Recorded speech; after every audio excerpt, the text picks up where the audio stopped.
Today we're going to be making a loaf of sourdough bread. This process is largely intuitive with the understanding that there is a structure to be followed as well. You're going to need just a few ingredients. You're going to need 500 grams of unbleached flour.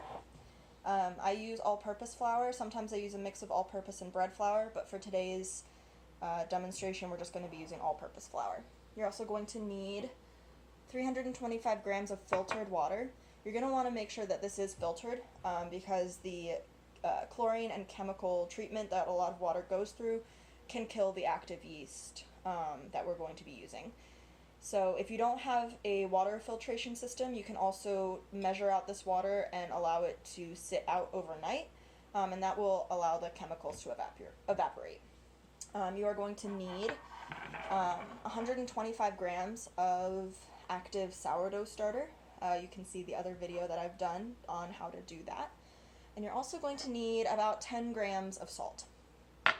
So, with these ingredients, you're going to be able to make a really nice loaf of sourdough bread. There is a fifth ingredient that a lot of people qualify as an ingredient, and that's thyme. Sourdough isn't something that you can whip together and then expect a loaf of bread in a couple of hours, the same way you would with active dry yeast. So in order to get started, you're also going to need a large bowl and a tea towel. I have one right here.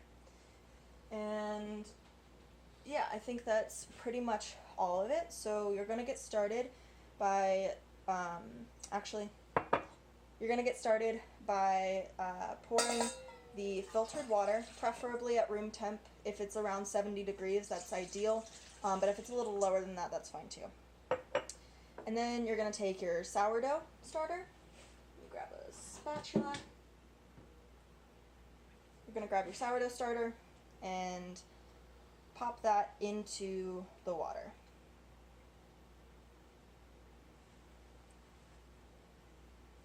Move this so you guys can see what I'm doing. And then when the sourdough starter is in the water, you're going to want to use your hands. You can also use a utensil, although I will say I wouldn't use a metal utensil because some sciencey reason the yeast, the wild yeast that you've cultivated, does not like being stirred with metal. I just use wood or a silicone spatula or my hands.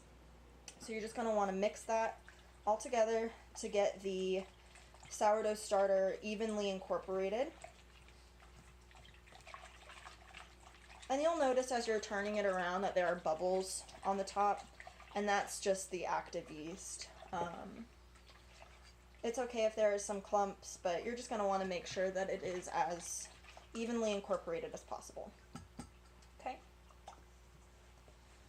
So once you have that step done, you're going to add your 500 grams of all-purpose flour, and I should, in the editing process, have the conversions for cups and tablespoons in case you don't have a kitchen scale, although I do recommend using a kitchen scale just because you'll have a little bit more accurate of a result. But it's totally intuitive as well. You can just, use your eyeballs and measure out what you need.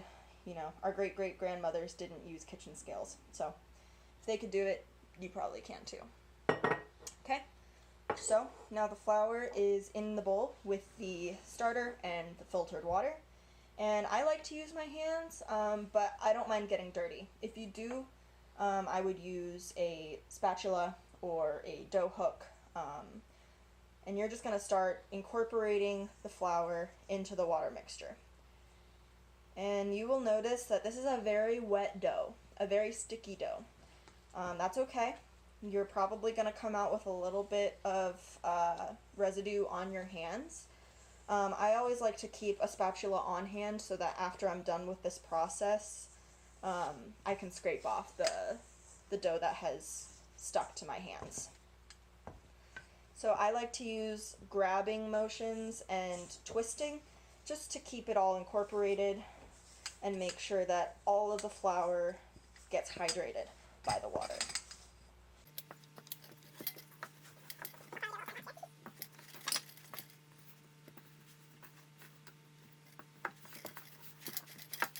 little closer so you can see.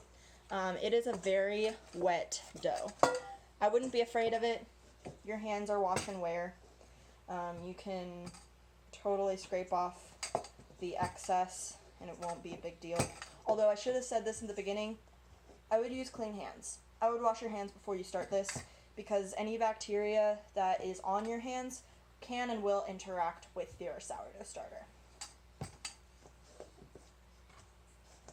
Alright, it looks pretty good and hydrated. So I'm just going to use a spatula to scrape the excess off of my hands.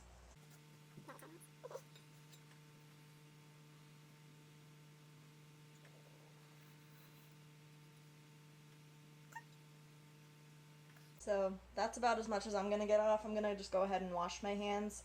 Hold off on putting the salt in, just for now. Alright, so just finished washing my hands. I'm going to show you what a shaggy mess this dough looks like. That is okay. You kind of want it to just sit there and let the flour hydrate. So I'm going to set a 20-minute timer before I add the salt, and that just gives the flour enough time to really incorporate with the water and allow all of the little crevices and crumbles to hydrate with water. So set yourself a 20-minute timer, cover it with a tea towel, and then I'll meet you back here.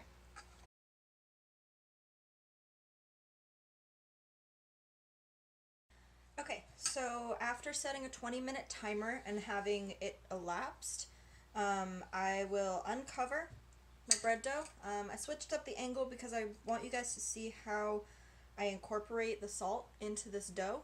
I would recommend having a small bowl of water handy and using wet hands when mixing so that the dough doesn't stick to your hands as much in this step. So 10 grams of flour, or I'm sorry, 10 grams of salt here. We're just gonna sprinkle that over the top, and it might look like a lot of salt, but this is where a lot of the flavor comes in. So I'm gonna wet my hands in just some filtered water, and I'm gonna go in with this kind of motion and kind of pick it up and squeeze it. You may have to re-wet your hands a couple of times in the process, but you should already be able to tell a difference in the texture of your dough, although it is still very sticky. And don't worry about the shape too much at this stage. It's not really what we're worried about. What we're worried about right now is building up the gluten structure in the bread itself and incorporating the salt evenly. So you're going to want to continue this process, not necessarily for a set amount of time, but just until you feel the salt granules kind of disperse throughout the dough. I use coarse sea salt. That's really the only experience that I've had with making sourdough bread. I'm sure that you could use table salt. I just haven't tried it. But if you try it and you have something to share, I would love to hear your input on how table salt reacts in this recipe. Okay? So that feels about good to me. So at this point, we're going to cover this dough back up with our tea towel and let it sit for another 45 minutes. What you'll notice about this recipe is that there's a lot of idle time. It does take a long time for the loaf to proof, but a lot of it is very inactive on your part.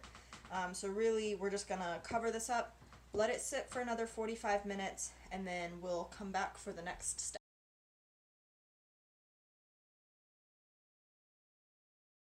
Our 45-minute timer has elapsed, and as of right now, you can see that the dough has sort of flattened out along the bottom of the bowl. It looks slightly different than when you first put it in, and you'll notice that as you go, it'll look different at each interval, and that's what you want. So at this point, we're gonna do our first fold. You're going to want another bowl of filtered water, or the same one if you saved it. just to wet your hands with. And the technique that we're going to be using to fold is relatively simple. Whatever dominant hand you use, I would go in with the pinky side of your hand, scoop under, lift up, and fold over. And you're going to do that for all 4 sides. So scoop under the dough, lift up, and fold over. Scoop under, lift up, and fold over. And instead of, this is taking the place of kneading the dough. You can knead the dough. Everyone does it differently, but this is just the way that I've learned how to do it. So after your 4 folds, it should look something like this. And you're just going to cover it back up and leave it in a warm environment, a warm, steady environment. That could be either a sunny windowsill, or if like today there's no real direct sunlight, I'm going to put it into my oven. My oven's not preheated. I haven't used it today, so it's at a really stable temperature, and there's very little extra airflow. Although you don't want to completely seal this, that's why we're only covering it with a tea towel. But you're just going to pop it into your oven or on a windowsill, or even just on your countertop will work fine too. And set your timer again for 45 minutes.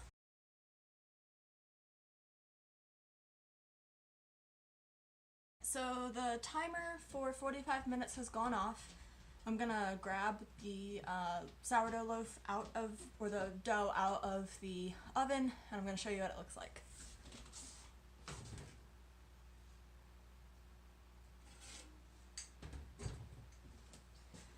I should add a note here that if you're storing it in your oven, again, I would not have it preheated whatsoever.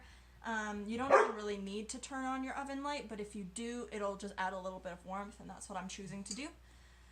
So taking the tea towel off, show you what it looks like.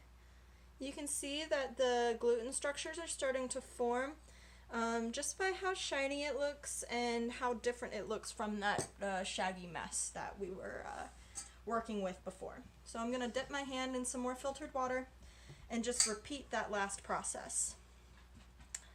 So scoop under, lift up, and fold. Scoop under, lift, and fold. Yes, you'll be able to hear my dog in the background. Scoop under, lift, and you can start to see that it's getting a little bit stronger. That's the gluten networks really starting to form. You're just going to want to tuck that over. So that's 3 turns. This is going to be the last one. Lift up and fold over. So that's really all that we're going to be doing. We're going to set another timer for 45 minutes and let this continue to proof. This is, what is this, turn number 2? We're probably going to do 4 or 5 turns, meaning 4 or 5 intervals of that 30 to 45 minutes. And once we're done with that, we'll come back and let you know where we're at.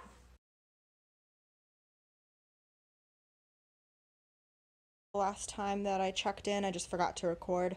You can see that this is starting to expand really nicely, and one of the tests that I like to put it through before I let it sit for a while without touching it is I'll just shake it, and I don't know if you can see, but it's pretty jiggly, and you kind of want it to get to that consistency. I'm going to turn it one more time, and then I am just going to let this sit for another probably 2 hours, maybe 3 hours, and really just let it sit and rise, and then we will get on to shaping next.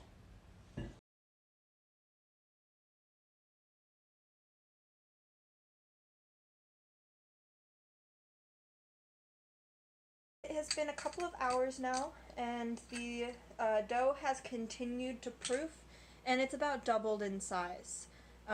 When you shake it, it should be pretty jiggly. I'm not sure if that's really picking up, but it's pretty wobbly.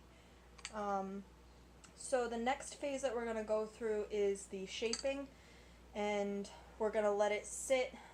Once it's shaped and in its banneton, it's going to sit in the fridge overnight to do its second round of fermentation. So like I said at the beginning of this video, sourdough is a long process. In my opinion, very much worth the effort, but it does take a little bit of forethought if you're going to be incorporating it into your regular routine. Just because it takes a while to get from start to finish. But now that this has doubled in size, I'm going to use a scraper. This is just a plastic one. It actually came, I believe it came with these bannetons.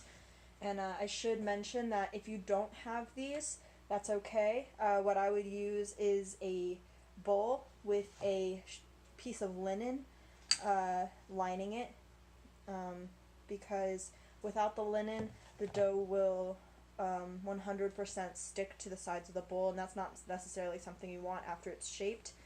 So I'm going to use my scraper and dump this dough onto my surface. And now, in conventional baking, you would think, let's flour the surface. I'm not going to do that because I don't want to add any more density to this flour because we've worked so hard to get it to the fluffy, nice point that it is. I'm going to wet my hands to work with this, and we're just going to work it into a rough circular shape. Okay? And I want to make a little note here. It's a lot easier to work with wet hands, and it's also a lot easier to work when you have some experience with how your dough reacts. It took me a while to figure out how to handle the dough, and I think that just comes with time, and it comes with doing it over and over again. And it'll start to really make sense after a few loaves. So what I'm going to do is I'm going to fold it like it's a little package. During this stage, we really want to encourage as much surface tension as we can. So I'm going to do a little bit of a braiding technique, just to make sure that the surface is as taut as possible, and then roll it up like this. And then I'm going to do this particular technique. I'll see if I can get a better angle of this. I'm going to go in with my hands like this around. I'm going to push forward and then pull back and kind of swoop underneath. Push forward and then pull back.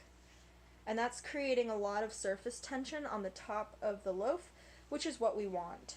I'm just going to do this a few more times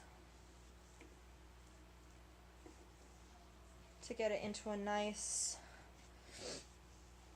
rounded shape. And I can feel all the fermentation bubbles underneath my hands, which is a good thing. Alright, we're getting there. Okay. Now I'm going to bring out my banneton, which is lined with the linen cover that it has in it, or that it came with. I'm going to do one or two more strokes with it, and then you can see that it has a lot more surface tension. Alright, and I'm going to place that face down inside of the banneton, like that. And then I'm going to cover it with a towel, and we're going to set this into the fridge to do its second round of fermentation overnight.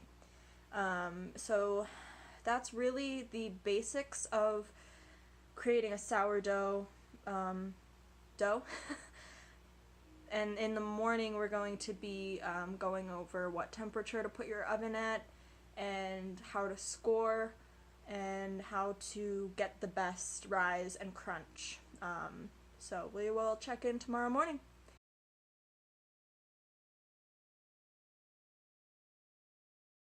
Hey, good morning. It's the next day. Oh, little kitty. Yes, kitty. There. So the first thing that you're gonna want to do is preheat your oven to a high temperature. I've done mine to 485. And you're also going to want to bring your fermented loaf out. So it's gonna not look too much different. You're gonna need some parchment paper, and I've already put my Dutch oven in the oven to preheat with it. If you don't have a Dutch oven, if you have cast iron, I would do it in that. If you don't have anything at all, that's okay. The thing about the Dutch oven is that it keeps the steam that's created inside, which helps to create that nice crusty loaf that we're all used to. So there's something at this point that's called scoring, and you can use a really sharp knife, or you can invest in a lom. This is the one I have. It's just one of the cheap ones. There are some really nice ones out there. You don't need the really nice ones. This one works just fine. It's basically just a handle with a razor blade at the end. It's kind of curved. So, wash my hands.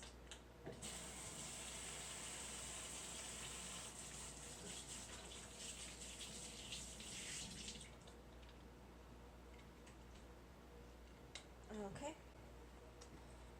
And we're gonna pop this out onto our parchment paper.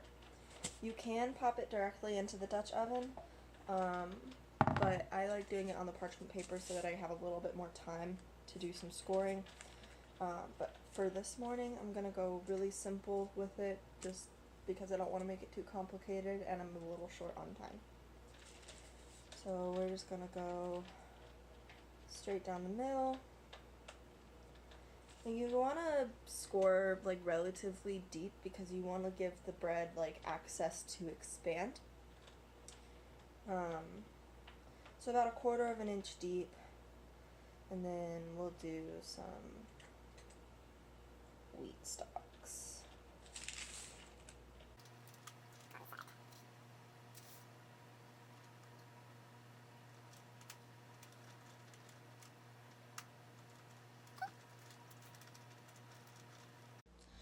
So this middle one has separated quite a bit. It's about 1/4 of an inch deep, maybe 1/2 an inch deep. And then I just put some wheat stalks on the side.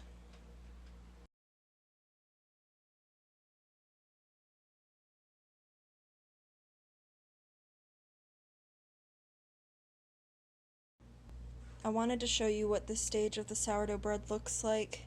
This is after a 25-minute timer, and we're going to put this back into the oven with the lid off for it to brown.